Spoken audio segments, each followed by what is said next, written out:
Welcome back ناظرین ہم مختلف موضوعات کے اوپر ہمیشہ بات کرتے ہیں۔ ایک اہم معاملہ ہے کہ آج کل جو شکایات آ رہی ہیں وہ تھوڑی مختلف ہیں، اور والدین کے حقوق کو لے کر ڈسکشن جو ہے وہ سامنے آ رہی ہے۔ والدین کبھی جائیداد کے تنازع کی آڑ کے اندر کہیں تشدد کا نشانہ بنائے دکھائی دیتے ہیں، کہیں ہراساں ہوتے دکھائی دیتے ہیں۔ اس بزرگی کے عالم کے اندر ایک اور واقعہ رپورٹ ہوا ہے لیاقت آباد کے علاقے کے اندر، جہاں پر پھر جائیداد کا تنازع اور اس طرح کے معاملات کے اوپر جو ہے قانونی چارہ جوئی کے لیے والدین کو عدالت کے چکر کاٹنے پڑ رہے ہیں۔ والدین نے موقف اختیار کیا ہے کہ ان کا بیٹا جائیداد کے لیے ان کو ہراساں کر رہا ہے، اور وہ لڑائی بچوں کے درمیان جو ہے وہ شدت اختیار کر رہی ہے۔ اسی طرح کے بہت سارے معاملات کے اوپر ہم گفتگو کرتے آئے ہیں ماضی میں بھی، اور ابھی بھی اس لیے ایک موضوع بنا ہے کہ دوبارہ سے یہ معاملہ اٹھا ہے۔ اس کے اوپر قانونی کیا قانون سازی ہوئی ہے اور اس کے اوپر بات کریں گے، اور ساتھ ساتھ کہ ایک عام آدمی جو کہ ایک عرصہ گزارنے کے بعد اس بزرگی کے عالم میں آتا ہے تو اس کے رائٹس کیا ہیں۔ ہمارے ساتھ سماجی کارکن ہیں فاطمہ خلفان، جو کہ اسی موضوع کو لے کر کام کر رہی ہیں۔ ان کا شکریہ ادا کرتے ہیں، انہوں نے ٹائم دیا۔ جی فاطمہ، تھوڑا سا بتائیے گا کہ آئین کے اندر، قانون کے اندر بزرگوں کے کیا رائٹس ہیں اور کتنی امپلیمنٹیشن ممکن بن پا رہی ہے؟ السلام علیکم علی، سب سے پہلے آپ کا بہت شکریہ ادا کرنا چاہوں گی کہ آپ نے مجھے اپنے پروگرام میں انوائٹ کیا۔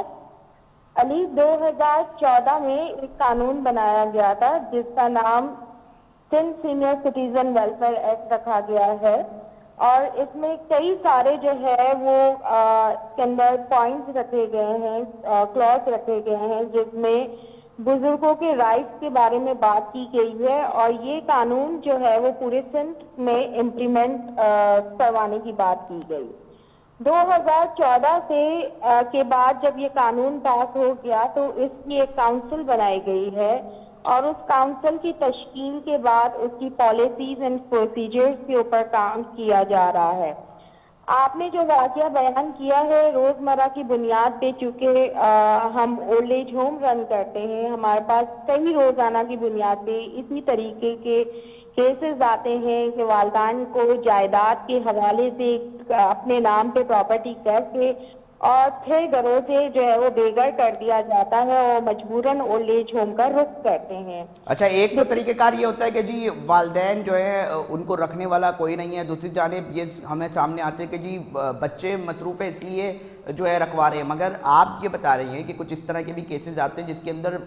جو میں کہوں گا یہ بد نصیب بچے ہیں جو کہ خود والدین کو اس لیے اولڈ ایج ہومز میں ڈالتے ہیں تاکہ ان کی جائیداد ہتھیا سکے۔ جی بالکل، ایسے بھی حالات ہوتے ہیں۔ علی، ایک چھوٹا سا میں آپ کو کیس بتاتی ہوں جو پچھلے دنوں میرے پاس آیا تھا۔ واٹر پمپ پہ ایک بزرگ شخص جو ہے وہ راستے میں بیٹھے ہوئے رو رہے تھے، اور ہمیں کسی جاننے والے نے، کسی والنٹیئر نے ہمیں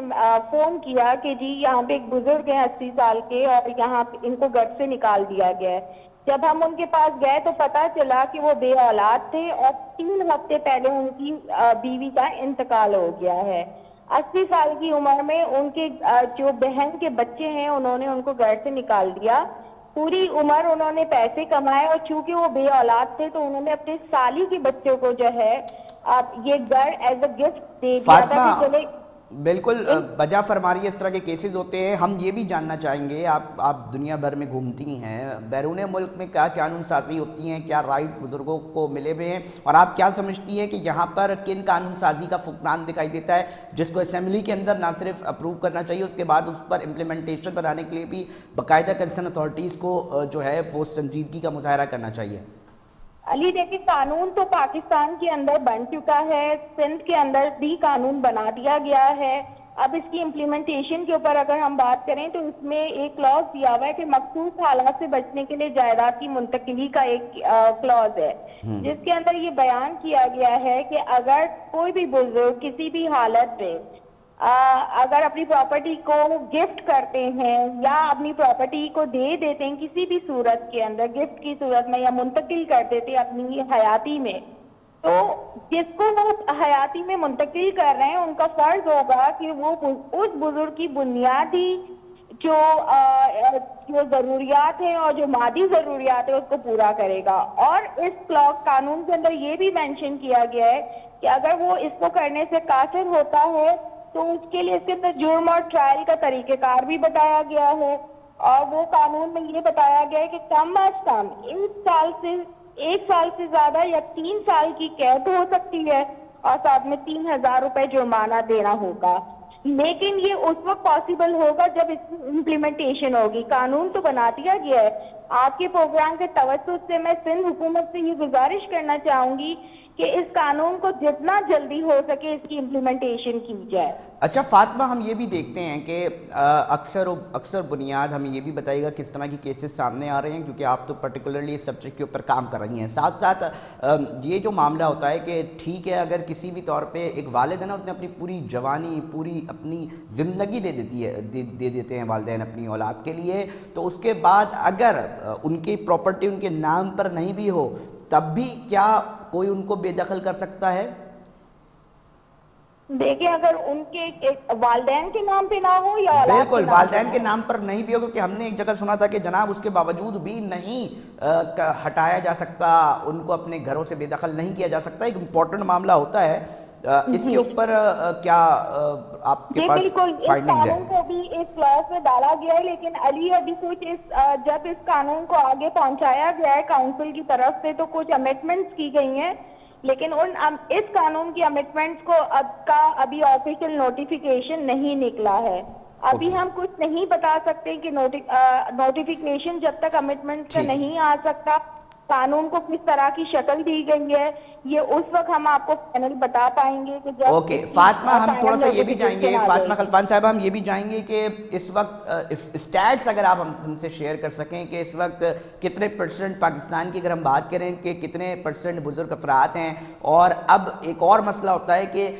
وہ بزرگ افراد جو کہ زندگی بھر پاکستان میں جو رہتے ہیں، میں بالخصوص ان کی بھی بات کر رہا ہوں، وہ ٹیکس پیئر ہوتے ہیں، اپنی اس ملک کے اندر کہیں نہ کہیں خدمات انجام دے رہے ہوتے ہیں، ایک عرصے تک اس ملک کی معیشت کے اندر میں کہتا ہوں ہر انسان کوئی نہ کوئی رول پلے کر رہا ہوتا ہے نا، چاہے چھوٹا ہو چاہے بڑا ہو، مگر جب وہ اینڈ پر آتا ہے تو سرکار کی طرف سے آپ سمجھتی ہیں فیسلٹیز ملی ہوئی ہیں؟ نہیں جی، ابھی تو کوئی فیسلٹیز نہیں ملی ہوئی ہیں، اور اس قانون کے اندر سب کچھ بیان کیا گیا ہے کہ بیسک میڈیکل ہیلتھ کیئر دی جائے، انہیں شیلٹر پرووائڈ کیا جائے، انہیں ٹرانسپورٹیشن کی فیسلٹیز مہیا کی جائے، چونکہ وہ اپنی پوری عمر گزار دیتے ہیں، ٹیکس پے کرتے ہیں، اور یہ ان کا بنیادی حق ہے جو کہ نہیں مل رہا۔ اور اسٹیٹس کچھ شیئر کر سکتی ہیں کہ کتنے فیصد ایسے بزرگ افراد ہیں جو کہ پاکستان کے اندر موجود ہیں جو کہ بیسک نیڈز جو ہے؟ اس وقت 24 کروڑ کی جو پاپولیشن ہے اس میں 6.7% پاپولیشن اس وقت ہماری 60+ کی ہے، لیکن آپ دیکھیں اس 6.7 پاپولیشن کو بھی ان کے بنیادی حق نہیں مل پا رہے ہیں۔ آپ سوچیں کہ یہ پاپولیشن اگلے 2025 اور 30 تک کہتے ہیں 12% ہو جائے گی۔ آپ یہ سوچیں علی کہ اس وقت جو ہے جو سونامی آئے گی ہمارے پاس بزرگوں کی، 60 سال سے اوپر کے لوگوں کی، اس کو ہم کیسے سنبھالیں گے؟ ابھی ہم جیسے سماجی ادارے جو ہیں وہ اپنی مدد آپ کے تحت ان کی بنیادی ضرورتیں پوری کر رہے ہیں، لیکن یہ ڈیفینیٹلی ہم جیسے سماجی اداروں کے ساتھ مل کے حکومت کا بھی فرض ہے کہ وہ ان کے بنیادی حقوق کو جو ہے وہ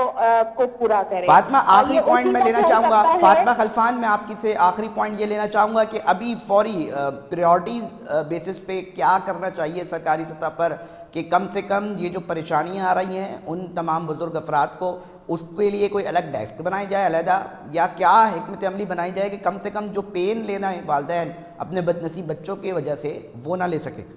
علی کم از کم ان کی بنیادی ضرورتوں کو پورا کیا جائے، جس میں ان کا شیلٹر ہے، ان کا فوڈ ہے، ان کی میڈیکل کیئر ہے،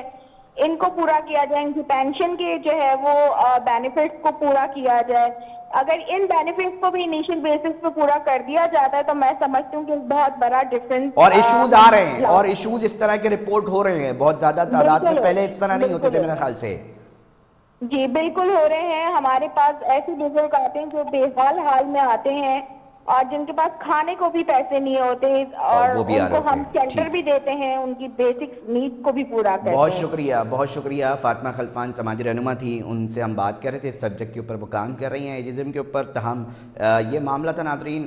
کوشش کریں گے کہ ہم اس ایشو کو بھی ڈسکس کر سکیں. جو وکیل ہیں جو ان کی طرف سے پٹیشن فائل کرنے جا رہے ہیں, عدالت سے رجوع کرنے جا رہے ہیں, اس پہ کیا گراؤنڈز بنائے ہیں, ہم چاہیں گے کہ فیصل شاہ جو وکیل ہیں ان سے رابطہ ہو سکے, اور غالباً فیصل شاہ نے ہمیں جوائن کر لیا ہے. جی فیصل شاہ صاحب, ہم تھوڑا سا یہ جاننا چاہیں گے, اس سے پہلے بھی ہم نے ایک اسٹوری کی تھی جس کے اندر یہ معاملہ سامنے آیا تھا کہ جی بزرگ والد کو جو ہے ہراساں کیا جا رہا ہے. ہم کوشش کر رہے ہیں کہ والدین کے ایشوز کے اوپر جو بھی اولادیں اس طرح ان کی پریشانی کا سبب بنتی ہیں اس کے اوپر ڈسکشن کر سکیں, پازیٹیو ڈسکشن کر سکیں اور مسئلے کے حل نکال سکیں. تھوڑا سا ہم اس معاملے کے اندر آپ کا اوپینین چاہیں گے کہ کیا اصل حقائق ہیں, کیا معاملات ہیں. فیصل صاحب, فیصل صاحب میری آواز سن سکتے ہیں آپ؟ جی جی میرے کو آواز آ رہی ہے, بالکل. جی فیصل صاحب بتائیے گا کہ کیا معاملہ ہے لیاقت آباد میں, یہ جو بزرگ شہری کیوں اپیل کرنے پر مجبور ہوئے ہیں؟ جی جی, پہلے تو میں آپ کو بہت مبارکباد دیتا ہوں کہ آپ ایسے ایشوز پر ٹی وی میں بات کر رہے ہیں اور لوگوں تک اس کی معلومات پہنچا رہے ہیں. جی اچھا, دوسری بات یہ ہے کہ یہ ایک واقعہ میرے پاس آیا کہ کبیر صاحب, صوفی کبیر صاحب کے بیٹے نے محمد فیصل کبیر, جنہوں نے اپنے والد کو پراپرٹی کے تنازع پہ مارا, جن میں شامل جو صوفی کبیر کے بیٹے محمد فیصل اور انزل فیصل, عنایا فیصل, یہ لوگوں نے ان پہ تشدد کا نشانہ بنایا. اور جب یہ سارا واقعہ ہوا تو ہم نے ایک ایپلیکیشن متعلقہ تھانے سپر مارکیٹ میں دی, جس پر ہمیں کوئی رسپانس نہیں ملا, جس میں A S I Amjad, S H O Ghulam Yasin, یہ لوگ جو ہے جس نے ہٹ کیا مخالف پارٹی کی طرف سے سپورٹ کر رہے ہیں ان کو. ہم نے تھانے میں ایپلیکیشن دی, اس پہ کوئی رسپانس نہ آنے کی وجہ سے ہم نے اس پہ پھر 22 سے 22B کورٹ میں لگائی. ایک ایپلیکیشن ہوتی ہے جس پہ فردر امپلیمنٹ ہوتا ہے. تو اس پر کورٹ نے ہماری جب بات سنی اور یہ سارے ثبوت دیکھے, کیونکہ وہ جب ان لوگوں نے ہٹ کیا تو نجمہ صاحبہ جو ہیں صوفی کبیر کی وائف, ان 80 سالہ خاتون ہیں, ان کی ٹانگ میں فریکچر آیا جس کا ایم ایل او لیا اور ہم نے کورٹ سے ایف آئی آر. یہ دونوں والدین کیا کہتے ہیں فیصل شاہ صاحب؟ تھوڑا سا ہم ان کا موقف چاہیں گے, اور پھر کیونکہ ہم نے جب اس کو ہماری ٹیم نے اس کے اوپر تحقیق کی تو پولیس نے یہ موقف دیا ہے کہ جی یہ بہن بھائیوں کی لڑائی ہے اصل میں. نہیں جناب, اس میں کوئی ایسی چیز نہیں ہے. اس میں صرف انہوں نے پراپرٹی کے کاغذات والد سے چھینے اور کچھ اماؤنٹ جو کہ سیف رکھی تھی وہ اماؤنٹ انہوں نے چھینی, جس کا بیان آلریڈی صوفی کبیر صاحب نے اے ایس آئی امجد صاحب کو لکھوایا, لیکن امجد صاحب نے وہ بیان غائب کیا. اور مطلب والد نے یہ بیان قلمبند کروا چکے ہیں پولیس کو کہ ان کا بیٹا ان کو ہراساں کر رہا ہے, ان سے ان کو پریشانی کا سامنا کرنا پڑ رہا ہے, اور آپ کہہ رہے ہیں کہ وہ بیان ہی غائب ہے. جی وہ بیان ہی غائب کر دیا انہوں نے. اور جب ہم نے کورٹ سے رجوع کیا تو کورٹ نے آرڈر کیا ان کے خلاف ایف آئی آر کا. اس ایف آئی آر کو کاٹنے کو یہ تھانہ تیار نہیں ہے. وہ کہتے ہیں کہ یہ ایسا ایفنس ہے کہ جس پہ ایف آئی آر ہی نہیں ہو سکتی, جبکہ